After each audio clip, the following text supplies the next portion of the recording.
We're talking to the head field hockey coach here at Indiana University, Amy Robertson, who has been to 5 Olympic Games, and she actually has a former student athlete who is going to be a major participant on the U.S. national field hockey team, and we'll talk about all of that and more over the course of this interview. But you've been to 5 Olympic Games. What cities have you gone to? Oh, now you're going to make me I'm putting you on the spot. Yes, Los Angeles Olympics. That one wasn't too hard to go to, 1984. I won't say what graduation that was. Each one was a milestone. Then I went to the Olympics in Seoul, Korea, which were amazing. And our U.S. team was playing in those. And then I went to Barcelona and worked for NBC, actually. So I wasn't like you doing interviews. You know, I was a spotter for gymnastics, and I was able to go to all the field hockey games there, and then Atlanta in '96. And so I haven't been to 5 yet. I'm heading to my 5th in London.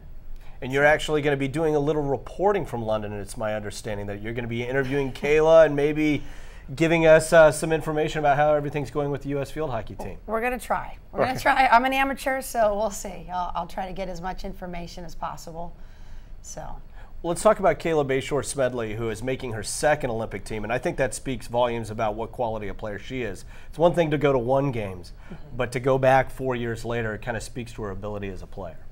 It is. She's been a key player for the team ever since she started. So she's had some injuries here and there that have kept her out of a couple tournaments, but throughout the past 8 years, she has been she's always been named to every national team, every tournament that she's been healthy for. And she's played in the midfield, she's seen some time in the backfield, but she's a key component right now to their team's defense. And I haven't seen her play in person for a long time, so I'm really looking forward to this, and I know she's going to be great. We're partnering with the university with this Olympic project, so there might be a lot of people who don't know the story of you and our field hockey program. You literally started it from scratch and jumped right into an established power conference. How important was Kayla arriving at Indiana, leading your team to the first ever berth to the NCAA tournament, being named Big Ten Player of the Year? How important was she in making Indiana a factor in the Big Ten? She was one of the factors. I mean, here was a prospect that was barely being recruited by anyone. It was between us and Ball State, and the only reason being was because she was a soccer player. So she wasn't at the tournaments that exposed her to, you know, the big powers like North Carolina and Maryland and Old Dominion. So I was very fortunate that she was under the radar, brought her here, and just saw loads of potential in her as a player because she had not worked at her skill and her game as much as she had in high school with soccer. I knew that she just had the right mentality, amazing athleticism. I mean, every component that's important in field hockey, she's a natural. And she is just a kind of quiet leader, but someone who has an example that you want everyone to follow. And she was that player. Fortunately, she had an extra year with us. And that senior year was just amazing. But she, from the beginning, she set a new tone for our program, being so young and inexperienced. And just her example every day, you know, brought others up, and she was just an amazing player. And she played within the team. She didn't try to do it all herself. Training level for any Olympian is at an extraordinarily high level, and then you add to the fact that field hockey puts a premium on physical conditioning. How hard does Kayla work at this point in her career to be able to keep it up to play at a high level on the international scene?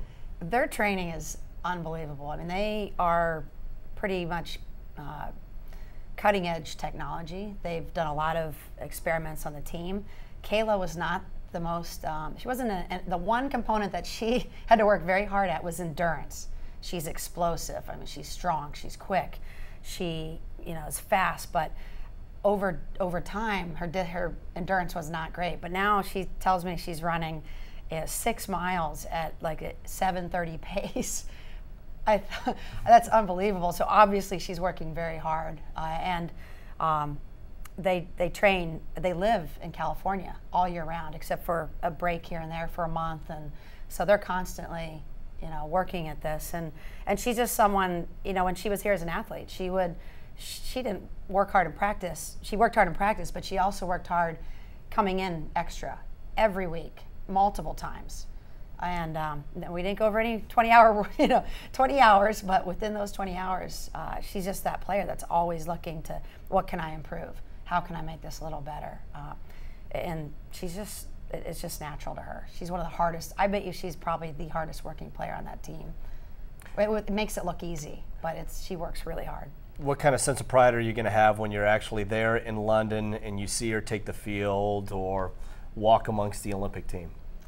Well, I was really disappointed I couldn't see her play in the first Olympics. Very special, her first Olympics. The U.S. team had not been to the Olympics we missed a couple of them, but it interfered with our preseason, and that was really tough. I watched on TV and I beamed, but to be there in person, I wouldn't miss this for the world. And if I could be there the whole time and it didn't interfere with the beginning of our preseason, I would. But I'm really excited, and her whole family, her husband's going to be there, so have a chance to be with the clan, hopefully. And one of our former coaches that coached with us, Sandy Wilmot, he's from England, and he went back to England to be a professor, so he and I are going to go to some games together.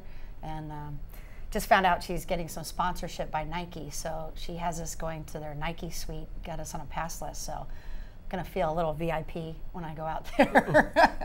Looking at all that she's accomplished, and you mentioned that the U.S. national team didn't make a couple of Olympic Games, but now they're back in the world's top 10. If things break their way, do they got a shot of maybe getting on the podium? They do. I think they shocked the world when they beat Argentina, including shocking Argentina. They beat Argentina in the Pan American Games to qualify for this Olympics, and that's something they haven't done, I'm not sure, ever.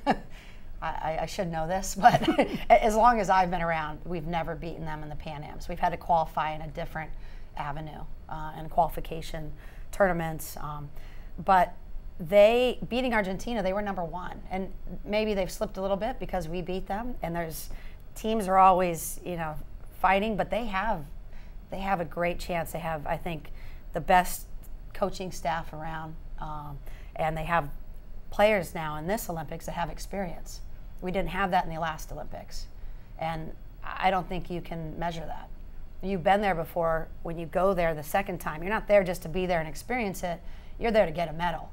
And so I think that mindset will trickle down to the ones who haven't been there, and they'll hopefully help them stay away from the distractions that I'm sure are just eminent. And that you see, wow, look at that athlete on the USA men's basketball team, and the players that have been there before will just be like, oh yeah, cool, let's get some pictures and move on. You went to Seoul, and Korean food is absolutely delicious. Then you go to Barcelona, Spanish tapas. Outstanding. Yeah. Atlanta, you got that wonderful American Southern fried cooking. Are you pumped for the English food?